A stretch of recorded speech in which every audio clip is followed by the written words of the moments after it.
Salut la team, j'espère que vous allez bien. Aujourd'hui, je te retrouve dans une petite vidéo. Je voulais revenir avec toi. Je voulais te parler de 6 choses, excuse-moi du terme, qui vont te mettre dedans si tu les fais et que tu es en train de commencer ta carrière d'investisseur. Que tu sois jeune ou moins jeune, c'est 6 choses que j'ai vues autour de moi, des amis que j'ai aidés, des gens que j'ai renseignés. 6 choses que je me suis rendu compte que lorsque ces personnes les faisaient, ça mettait un stop définitif avant même de commencer ou alors en plein élan à leur carrière d'investisseur. Donc, excuse-moi, je suis dans le jardin, il fait beau. Si je fronce un peu des yeux, tu m'excuseras. On va commencer par la première chose. La première chose, c'est le fait de ne pas épargner. Le fait de ne pas épargner. Si toi, aujourd'hui, tu me regardes, tu es jeune, un peu moins jeune et que tu veux commencer dans l'investissement locatif, ça peut paraître cliché, ça peut paraître bateau, mais crois-moi, il faut absolument que tu épargnes.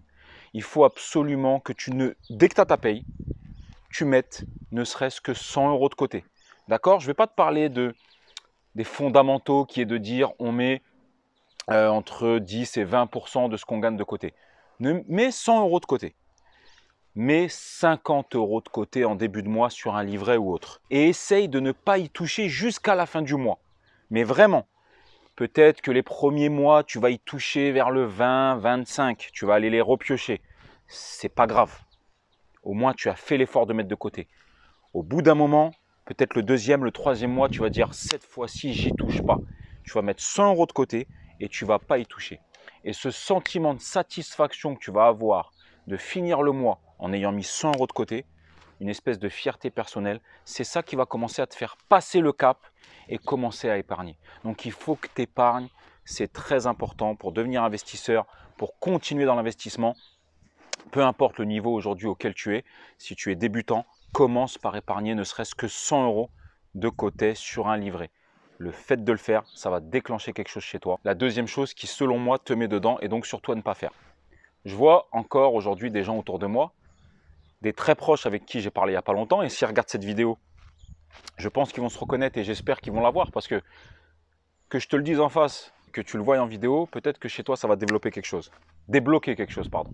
Le fait de ne pas mettre tes identifiants de banque sur ton téléphone et de ne pas regarder chaque matin et chaque soir ce qui est passé sur ton compte. Regarder les opérations qui sont passées. C'est un réflexe que tu dois avoir chaque matin et chaque soir. Je te le redis, toi qui commences l'investissement immobilier, si tu ne prends pas cette habitude de regarder chaque matin et chaque soir, de voir ce qui est passé, de voir ce qui va passer, selon les banques, on voit les opérations qui vont venir, et du coup, de savoir où tu en es, c'est le meilleur moyen de te mettre dedans.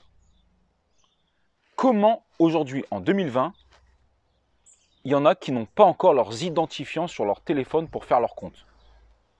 Pourquoi? Eh bien, c'est tout simplement parce que, et je ne juge pas, hein, tu sais que tu as des comptes pas très sains, et tu fuis le danger, et tu ne veux pas regarder. Tu veux pas savoir où tu en es, et tu laisses. Et tu te dis, je verrai à la fin du mois quand j'ai ma paye. Mais l'engrenage de ça, c'est que le premier mois, quand tu as ta paye, imaginons que tu touches 2000 €, tu étais à 500 € de découvert, il reste 1500. Et puis le deuxième, sans regarder, eh bien ça sera plus 500, mais ça sera 700 € de découvert. Et quand tu auras ta paye, il ne restera plus que 1300. Et tu vas rentrer dans l'engrenage de l'engrenage. Donc, prends le problème à bras le corps, regarde, mets tes identifiants, regarde chaque matin, chaque soir. Et si tu as un moment de difficulté, prends le problème. Fuir, c'est ce qui va te mettre dedans. La troisième chose, c'est faire des crédits passifs, des crédits à la consommation pour le moindre plaisir. Je sais pas, tu veux la dernière paire de Christian Dior, tu vas aller faire un crédit revolving à la consommation. Tu veux combler ton découvert parce que tu n'as pas tes identifiants et tu ne suis pas tes comptes. Tu vas aller faire un crédit à la consommation, c'est facile, hein.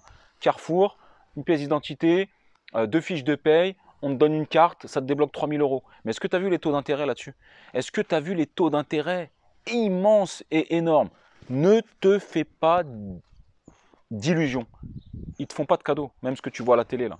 Ils ne te font pas de cadeaux. S'ils te prêtent, c'est qu'ils profitent du fait que tu sois dans la misère. Derrière, il faut qu'ils gagnent de l'argent. Derrière, ils te tabassent. D'accord? Effectivement, aujourd'hui, on voit les organismes, Les taux ont un peu baissé, il y a eu des législations et tout, c'est en train d'être réglementé.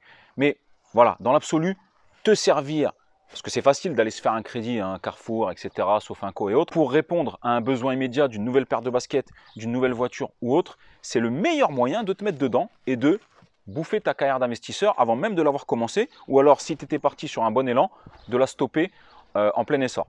D'accord? S'il te plaît, ne fais pas de crédit à la consommation, ne cède pas. Je sais que c'est tentant. Non, pose ton problème sur une feuille. Si tu as un problème momentané, au lieu d'aller faire un crédit, épargne, réduis certaines dépenses, mais ne rentre pas dans ce robinet de crédits, d'accord, qui sont faciles à avoir, parce que crois-moi, encore une fois, dans mon entourage, je sais qui me regarde, je ne me prends pas pour je sais pas qui, je suis personne, je ne juge personne, ça aurait pu m'arriver, et je sais qui sont tombés dedans à cause de ça, malgré leur excellent salaire.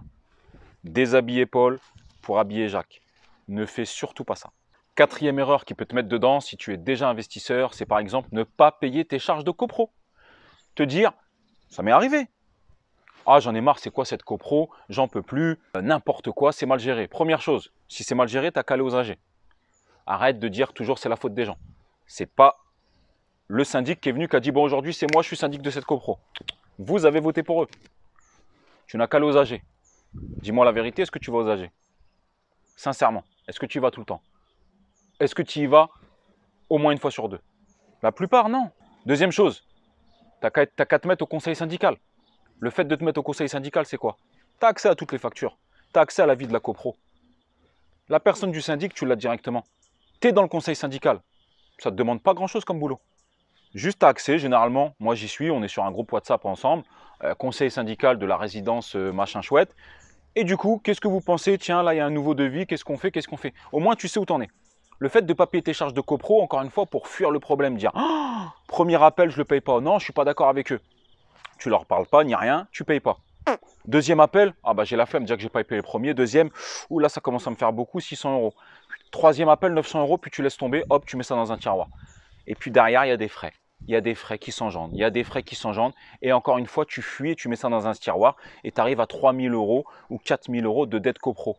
Première chose, tu mets la copro peut-être dans une difficulté.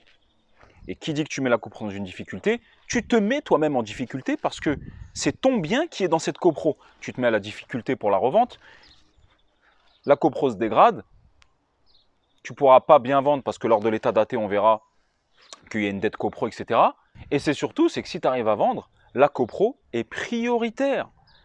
Donc quand tu seras chez le notaire, lorsque le notaire va demander le pré-état daté et l'état daté final, si tu dois 5 000 € et en plus si tu n'as jamais parlé avec eux, ils ne vont pas t'enlever les frais et ils vont te massacrer sur les frais de relance, etc. Si tu dois 7, 8 000 €, 9 000 €, le notaire, il prend en priorité. Donc ne joue pas avec plus fort que toi. Si tu dois les faire partir, fais-les partir dans les règles de l'art, en allant aux AG, en te mettant en conseil syndical, en les faisant partir. Mais une fois qu'ils sont là, ne joue pas avec eux. Tu seras perdant. Tu te feras rattraper et c'est le meilleur moyen, encore une fois, de briser ta carrière d'investisseur avant même de l'avoir développée. Premier achat, tu fais le malin avec les charges de copro. Voilà, tu sais que lorsque tu achètes, il y a des charges de copro. Donc aujourd'hui, si elles ne te plaisent pas, tu te mets dans le conseil syndical et tu gères. Cinquième chose qui peut te mettre dedans, c'est ce qu'on appelle faire de la cavalerie. Qu'est-ce que c'est faire de la cavalerie? Je t'explique. Tu as un compte chez BNP, tu as un compte chez Crédit Lyonnais. Le 20 du mois, tu es à découvert de 500 € chez BNP. Ok, tu sais que toi, tu as ta paye le 25-26. Ce que tu fais, c'est que tu prends un chèque du Crédit Lyonnais de 500 € et tu vas le mettre à la BNP. Sachant qu'il est crédité immédiatement à la BNP. Donc, si tu as découvert le 20, tu vas mettre un chèque de 500 €. Le 20, tu ne seras plus à découvert. Généralement, ceux qui font de la cavalerie, ils font ça. Et si tu te reconnais, c'est pas grave. Encore une fois, je ne suis pas en train de juger, mais sache que les banques le voient et que c'est pas bien. Ça te fiche, entre guillemets. Généralement, ils mettent ça un samedi ou un vendredi, enfin, tu sais, pendant le week-end. Donc, c'est crédité immédiatement. Samedi, dimanche, lundi, fermé. Donc, c'est crédité immédiatement. Donc, le découvert revient à zéro. Le temps que ça soit traité ici, mardi, mercredi, jeudi. Jeudi, c'est prélevé ici. D'accord? Mais entre-temps, jeudi, toi, tu as eu ta paye sur la BNP. D'accord? Donc, tu as gagné la semaine, tu as eu ta paye et tout de suite, tu avais remis un chèque de la BNP à encaisser jeudi ici. D'accord? Donc, 500 € du Crédit Lyonnais pour combler le découvert. Tu joues sur la semaine et hop, de la BNP, tu avais déjà prévu de remettre un chèque au Crédit Lyonnais. Des 500 € qui repartent dès que tu auras ta paye. D'accord? Donc, c'est ce qu'on appelle faire de la cavalerie. Une semaine, une semaine. Ça, les banques le voient aujourd'hui. Mauvais signal, fin de l'histoire. Une fois, deux fois, ils ont cramé que tu as fait de la cavalerie. Donc, ne fais pas de cavalerie. Je sais que c'est tentant. Parfois, on essaie de gérer comme on peut. Encore une fois, prends le problème à bras le corps. Vois quelles dépenses tu peux minimiser et comment tu peux améliorer ton budget. Et la dernière erreur qui peut te mettre dedans, et ça, je le dis pour vous, les plus jeunes qui me regardez, 18, 20, 22, qui vont avoir un CDI, qui veulent se lancer dans l'immobilier, s'il vous plaît, n'accumulez pas les PV de stationnement excès de vitesse. Voilà, c'est-à-dire vous les accumulez. Je sais, j'ai des petits-neveux, j'ai des amis qui faisaient ça. Et au moment où tu veux investir, au moment où tu te dis, bon, ça y est, maintenant je sors, j'ai un CDI, etc., eh ben, c'est 14 000 € que tu dois au Trésor public. Et tu vas aller voir parce que tu ne peux pas payer ces 14 000 € ou ça t'embête de les payer d'un coup. Et tu fais un étalement de la dette. Et donc, tu as des avis de chers détenteurs tous les mois sur ton compte. Ça, c'est éliminatoire pour la banque. Ou du moins, c'est très, très mal vu. D'accord? Donc, s'il te plaît, je sais que lorsque tu as des amendes, et parfois c'est frustrant pour 2 km/h, ou alors on est vite fait, on s'est arrêté 2 secondes pour acheter une baguette, ils passent, claque photo, 35 €. On dit, eh ben, ils veulent jouer, bah, je paye pas. Crois-moi, eux, ils ont le temps. C'est les douaniers du bled. Hein. Ils ont le temps. Au bout d'un moment, ils te rattraperont. Soit ta carte grise, elle sera gelée. Et tu sais très bien ce que je veux dire. Ils ont le temps. Soit tu vas aller les voir, tu vas dire, bon, bah ça y est, je veux payer ma dette. Entre deux, tu as eu des frais. Il faudra que tu demandes pour enlever les frais. Ça, si tu veux commencer ta carrière d'investisseur, si tu as un PV, va le payer. Tu te gareras mieux la prochaine fois. Tu rouleras plus doucement la prochaine fois. Ne te laisse pas accumuler avec des PV en disant, je paye pas, je reçois les relances, j'en ai rien à foutre, j'ai changé d'adresse. Un jour ou l'autre, quand tu vas vouloir commencer à t'insérer et que tu vas dire, tiens, j'ai vu les vidéos de Mehdi, j'ai envie d'avoir une meilleure vie plus tard, j'ai pas envie de travailler jusqu'à X millions d'années et j'ai envie de profiter un peu de ma vie, je vais investir dans l'immobilier. Aïe! Ah non, Coco, je dois 15 000 € au Trésor public. Pourquoi? Des PV de stationnement de quand j'avais 18 ans? Non, ça, crois-moi, c'est une erreur qui te met dedans. Si tu as ça, va tout de suite payer, demande un plan d'étalement tout de suite, mets-toi à jour avec eux, gare-toi mieux et roule moins vite. J'espère que cette petite vidéo t'a plu, petite vidéo qui venait du cœur. Voilà, beaucoup de choses que je voyais qui bousillaient une carrière d'investisseur avant même de commencer ou en plein élan. Et j'avais aujourd'hui envie de t'en parler. Si ça t'a plu et que tu veux mettre un premier pied dans l'investissement locatif, regarde, j'ai créé une formation gratuite. Dis-moi si tu as des thèmes sur lesquels tu aimerais que je te fasse des vidéos. Si tu veux nous rejoindre dans nos programmes de formation, mes programmes de formation, moi et Manu, tout mon réseau, on t'accompagne sur Telegram, tu as déjà vu la réussite de mes participants, etc. Les liens sont en bas. Si tu veux plus de vidéos terrain, j'en fais pas mal, du concret ou rien, dis-le moi. Si tu veux plus de vidéos mindset ou des petites astuces que je pourrais te faire, dis-le moi. Je suis ouvert à toute proposition, c'est notre moyen de communiquer dans les commentaires. Je te dis à très bientôt dans une prochaine vidéo. Ciao!